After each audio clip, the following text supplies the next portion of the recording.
Hello friends, myself Dr. Kirti Shriram Kulkarni and I am from Gokhale Education Society's Arts, Commerce and Science College Jawar. Friends, I welcome you all for the SYBSc Chemistry Paper 3 Semester 4 and we have already started with the unit first, that is methods of separation. So friends, so far now we have discussed about the importance of separation of the components in a given mixture and its significance. Similarly, we have discussed the various separation techniques based on various properties of the substance. So, depending upon the volatility or the solubility or gravity, these are the various properties of the substance, and based upon that there are various separation techniques. So, basically we have discussed about the separation techniques which are based upon gravity is centrifugation, then solubility. There are three separation techniques like crystallization, filtration and precipitation. Based upon volatility, it is for a liquid liquid mixture and there is separation technique called as distillation, and the advanced distillation is fractional distillation, vacuum distillation, steam distillation, azeotropic distillation and so on. Then we have also discussed about the separation which are based upon the electrical charge, and very important separation technique based on it is electrophoresis. So electrophoresis is nowadays very important technique for the separation of macroprotein molecules. And then we have also discussed about the separation based on ion exchange technique. So based upon that, water can be purified or impurities from some lake water can be removed, so that is called as ion exchange technique. And we have now started with the chromatography. So chromatography is also very important technique, and it is based upon the principle where the component of your mixture are separated because of the separation in two different phases. So these two different phases are stationary phase and mobile phase. Okay, so on a particular surface you have to apply the mixture of your component. जैसे मैंने बताया था कि on a piece of paper suppose you put a drop of anything, oil and water or only oil or some food material, कुछ भी drop अगर आप paper के ऊपर डालोगे तो slowly that spot will start spreading और उसके अंदर के जो भी कुछ कंपोनेंट है वो सेपरेट होने लगेंगे. बट द एडवांसमेंट के लिए हम लोगों को प्रॉपर क्रोमेटोग्राफिक पेपर की ज़रूरत होती है. But this is one of the example that how the chromatography actually take place. तो क्रोमेटोग्राफी में आपको तीन चीज़ें बहुत ज़रूरी है. सबसे पहले तो आपका मिक्सचर, और उस मिक्सचर को डिज़ोल्व करने के लिए एक प्रॉपर सॉल्वेंट की ज़रूरत है, क्योंकि वो अगर सॉलिड फॉर्म में है या उसके ओरिजिनल फॉर्म में है तो आप उसको पेपर के ऊपर प्लेस नहीं कर सकते. You cannot use as a your sample. तो उसके लिए एक प्रॉपर सॉल्वेंट की ज़रूरत है जिसके अंदर हम उसको डिज़ोल्व करेंगे. Then second one, there should be a stationary phase. Stationary phase means it can be a paper, it can be a thin plate on which your medium is applied, or any column. Okay, तो basically you need a stationary phase. और सबसे important है mobile phase. Mobile phase means that with which the component will travel, है ना. तो जैसे किसी चीज़ को अपने साथ लेके जाने के लिए, जैसे मैंने लास्ट टाइम भी बोला था कि you are sitting in a room और बाहर से अगर बहुत सारा फ्लड आ रहा है, पानी आ रहा है, तो वो पानी आपको या आपके घर के अंदर जो चीज़ें हैं उनको बाहर लेके जाएगा. So this is called as mobile phase. So basically chromatography depends upon the distribution of particular component in two different phases, that is mobile phase and stationary phase. Okay, so based upon the various characteristic or various property, the chromatography is separated or it is classified in this three particular type of things. तो सबसे पहले जो है वो mechanism के ऊपर separate होती है, जैसे मैंने लास्ट टाइम में एक्सप्लेन किया था, absorption and partition.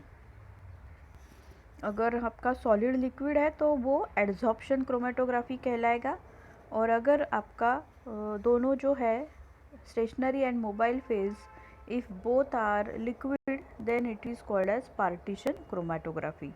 Then based upon your stationary and mobile phase, अगर सॉलिड लिक्विड क्रोमेटोग्राफी कर रहे हो, solid stationary phase and liquid phase is mobile, then it is called as solid phase chromatography. Then in liquid phase में आपके दोनों जो phases है, it can be liquid liquid और लिक्विड एंड गैस. ओके, मतलब स्टेशनरी फेज लिक्विड भी हो सकती है, पर मोबाइल फेज कभी सॉलिड नहीं हो सकती, इट कैन बी लिक्विड और gas. Then the third one is based on the shape of chromatographic bed. Bed मतलब जिसके ऊपर आप क्रोमेटोग्राफी कर रहे हो, तो it can be depending upon that particular medium which can be a paper और thin layer on a particular plate.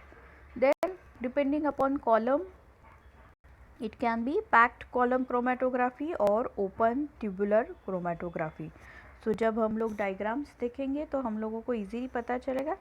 Then now first of all we will see that what is the first method of chromatography, how you can do the chromatography.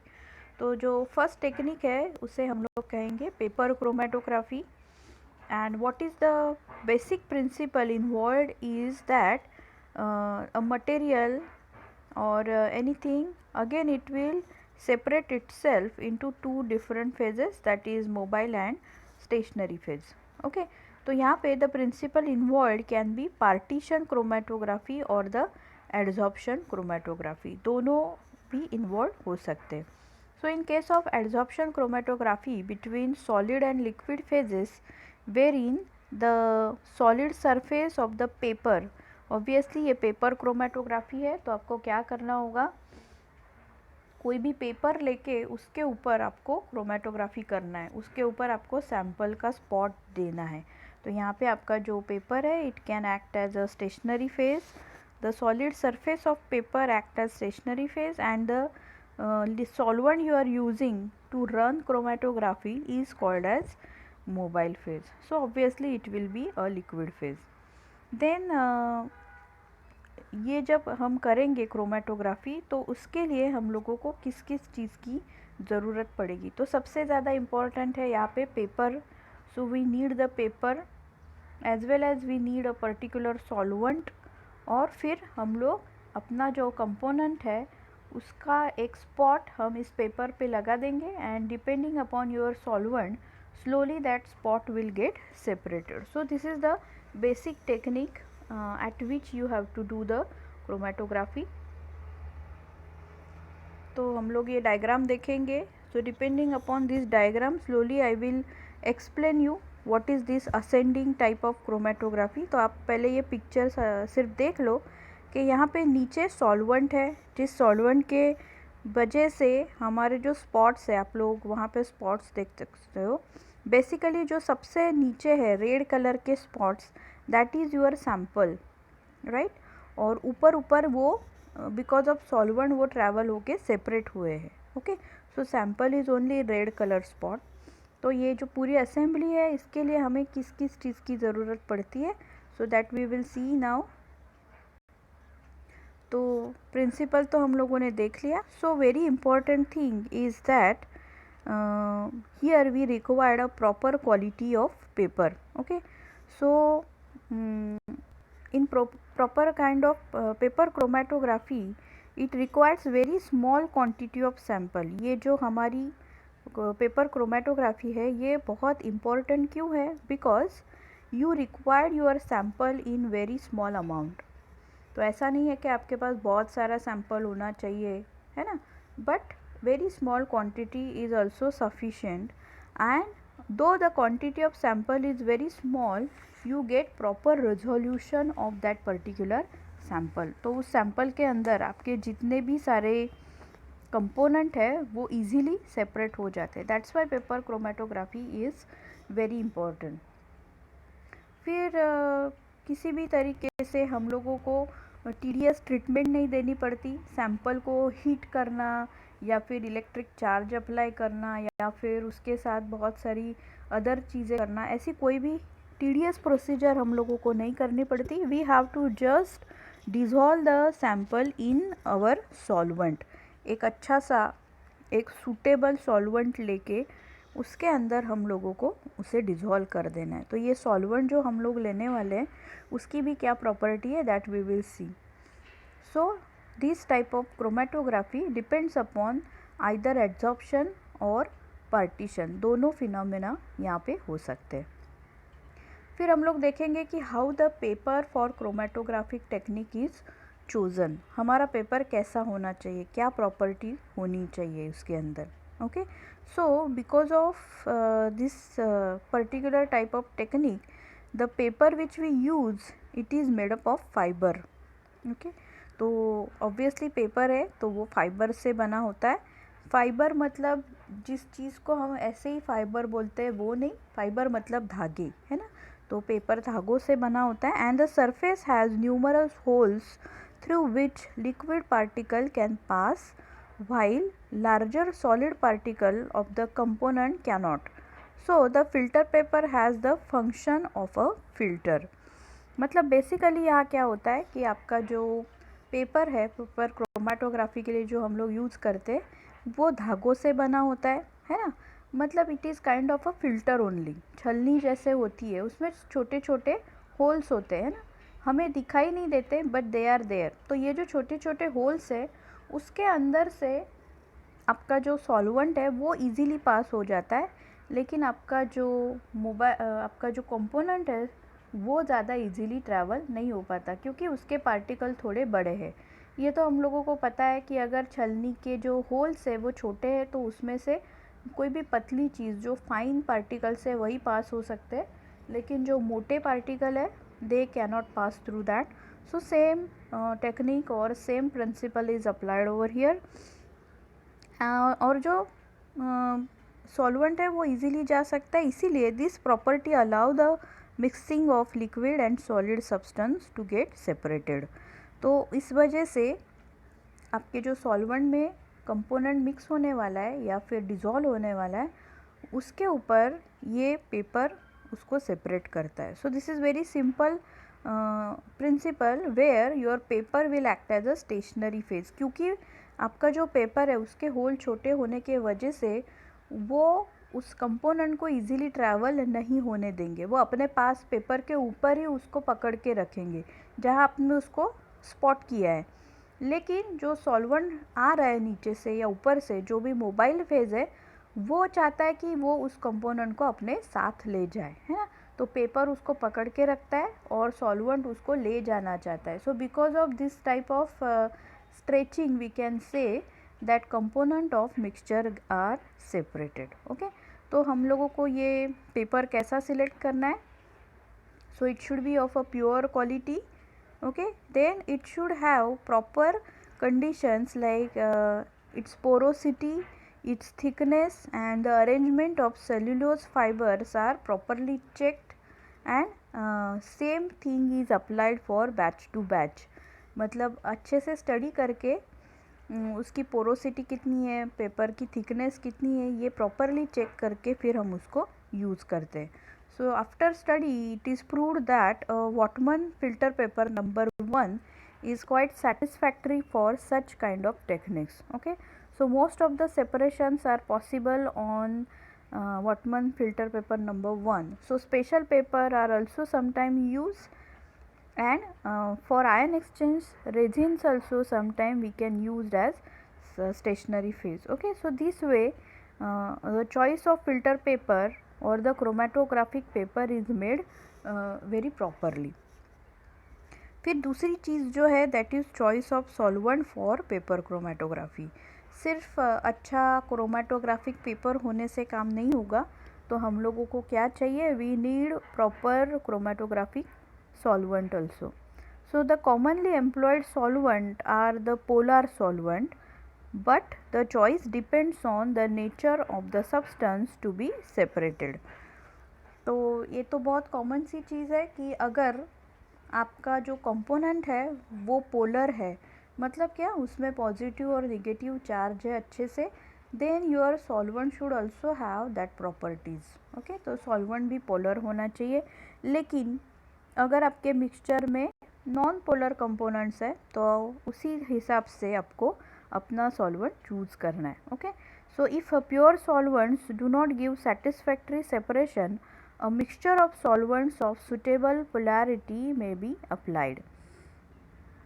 मतलब अगर एक solvent से काम नहीं बन रहा है तो आप अलग अलग सॉल्वेंट्स का मिक्सचर भी ले सकते हो. ये तो हमें पता है कि if one thing is not satisfactory then what we can do, we can take mixture. और हम लोग भी जैसे अलग अलग ऑप्शन ऑप्ट करते हैं उसी तरह प्रॉपर सेपरेशन के लिए या बेटर सेपरेशन के लिए हम लोग अलग अलग सॉल्वेंट का मिक्सचर भी यूज़ कर सकते हैं. तो ये जो सॉल्वेंट हम लोग चूज़ करेंगे उसके लिए क्या क्राइटेरिया होना चाहिए. Okay, so it should be suitable for your component, that is very important. फिर दूसरा है कि the solvent must not be completely miscible with one another. मतलब आपका जो कंपोनेंट है वो सॉल्वेंट के अंदर कम्प्लीटली मिसेबल नहीं होना चाहिए. ओके, मतलब क्या है कि आप मोबाइल फेस के लिए भी एक लिक्विड ले रहे हो और उसी तरह आपका जो सॉल्वेंट जो आपका कंपोनेंट डिज़ोल्व करेगा उसके लिए भी एक सॉल्वेंट ले रहे हो, तो वो दोनों एक दूसरे के साथ कम्प्लीटली डिज़ोल्व नहीं होने चाहिए. Then it should have a proper RF factor. एक रिटार्डेशन फैक्टर होता है वो अच्छा होना चाहिए. वो क्या है हम आगे देखेंगे. Then the third important thing is that the distribution ratio of the components in the solvent system should be independent of the concentration. तो ये जो डिस्ट्रीब्यूशन रेशो है कंपोनेंट का, ये उसके कॉन्सेंट्रेशन, मतलब एक का कॉन्सेंट्रेशन कंपोनेंट का ज़्यादा है दूसरे का कम है तो फिर अच्छा सेपरेशन नहीं होगा. ऐसी चीज़ नहीं होनी चाहिए. It should not be dependent upon the concentration. Then very important is that solvent should not chemically reacting with the component of the sample mixture. ये सबसे ज़्यादा ज़रूरी है. जैसे हम लोग पानी पीते हैं, water is very essential for our self as well as for nature. लेकिन पानी कैसा है? न्यूट्रल है. We all know. हम लोग जो भी खाते पीते हैं या हमारे बॉडी के जो सेल है उसके ऊपर पानी का कोई असर नहीं होता. And that's why it is very important. लेकिन अगर आपका सॉल्वेंट ही आपके कंपोनेंट को डिज़ोल्व कर दे या उसके साथ कोई केमिकल रिएक्शन कर दे तो फिर वो काम नहीं आएगा. इसीलिए आपका सॉल्वेंट ऐसा चाहिए we should not give any chemical reaction with your component of the sample. Then the जो सॉल्वेंट आप लोग यूज़ कर रहे हो it should not interfere with the detection of the spot after chromatogram is develop. एक बार आपका chromatogram मतलब जैसे ग्राफ होता है उसी तरह क्रोमेटोग्राम बनेगा तो उसके ऊपर भी उस सॉल्वेंट का कोई असर नहीं होना चाहिए. And the composition of the solvent system should not change with the time. ये भी ज़रूरी है. मानो आपका क्रोमेटोग्राम बनने में टाइम लग रहा है तो ऐसा नहीं होना चाहिए कि आपका सॉल्वेंट कुछ डिकम्पोज हो गया या इवापोरेट ही हो गया एकदम जल्दी. ऐसा नहीं होना चाहिए. It should not change the composition of itself during time. So ये सारे प्रॉपर्टी होने चाहिए while you are preparing your chromatographic plate or solvent. Then it is very important that we should know how to develop a chromatogram.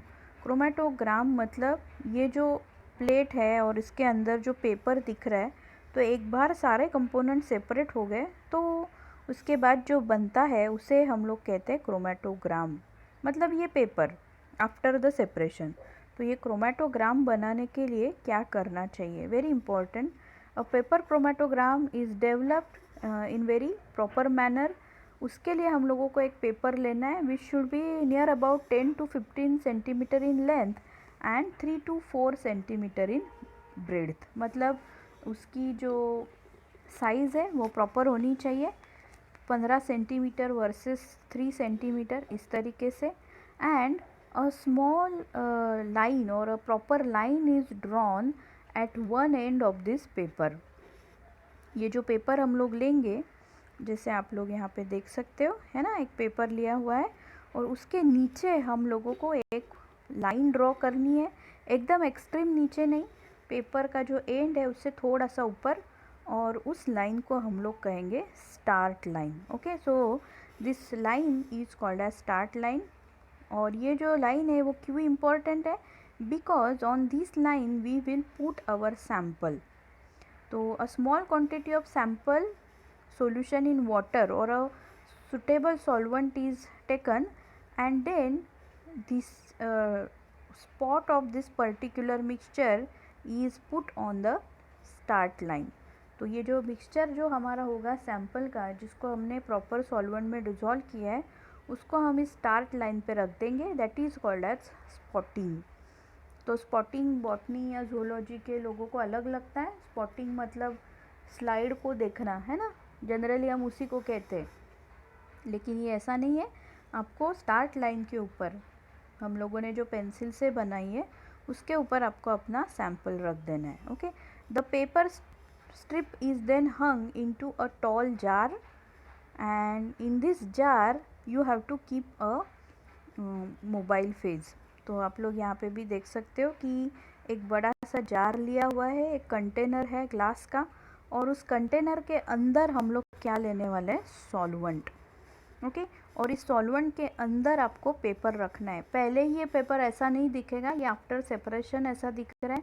पहले आपका paper पूरा blank होगा और उसको आपको एक क्लिप की हेल्प से ऊपर से नीचे तक ऐसे लटकाना है. Okay. So this way you have to hang your paper in the particular thick glass or jar. Then a small quantity of solvent is also poured at the end of the jar, and then you have to seal this. ऊपर से उसका lid लगा देना है ना. फिर slowly क्या होगा, ये जो नीचे सॉल्वेंट है वो पेपर के ऊपर ऊपर ऊपर ट्रैवल करने लगेगा. Okay. So this way there will be travelling of particular solvent through this paper. Okay. फिर ये जो पेपर ऊपर तक आ रहा है वो क्या करेगा? It will also take the component of the sample with itself. तो नीचे आप लोग यहाँ देख सकते हो कि जो रेड कलर के स्पॉट्स है they are your original sample spot, लेकिन जो सॉल्वेंट ऊपर ऊपर जा रहा है उसकी वजह से वो अपने साथ उस स्पॉट को भी लेके जा रहे हैं. उसके कंपोनेंट सेपरेट हो रहे हैं, जैसे पिंक हो गया, ब्लू हो गया, ग्रीन हो गया, they are the separated components. तो ऊपर तक जहाँ तक ये सॉल्वेंट आपका ट्रैवल हुआ उसको हम बोलेंगे सॉल्वेंट फ्रंट. तो you can see here solvent front मतलब क्या, कि कहाँ तक आपका मिक्सचर ट्रैवल हो रहा है, कहाँ तक आपका सॉल्वेंट ट्रैवल हो रहा है. So that level of traveling your solvent is called as solvent front. Then finally we will see what is retardation factor. Retardation factor बहुत इंपॉर्टेंट है, क्योंकि आपका जो पेपर है वो आपके कंपोनेंट को पकड़ के रखेगा और आपका जो सॉल्वेंट है वो उसको ऊपर ऊपर तक ले जाएगा. So therefore what is retardation factor? It is distance travelled by the component divided by distance travelled by the solvent front. मतलब कौन सा, कितना डिस्टेंस आपके कंपोनेंट ने आफ्टर सेपरेशन ट्रैवल किया और कितना आपका सॉल्वेंट फ्रंट है, आपका जो प्योर सॉल्वेंट है वो कहाँ तक जा रहा है. So this way you can develop your chromatogram. तो इसके कैसे टाइप्स है और वो कैसे करते हैं, that we will see in our next lecture. Till that you take care and stay safe. Thank you.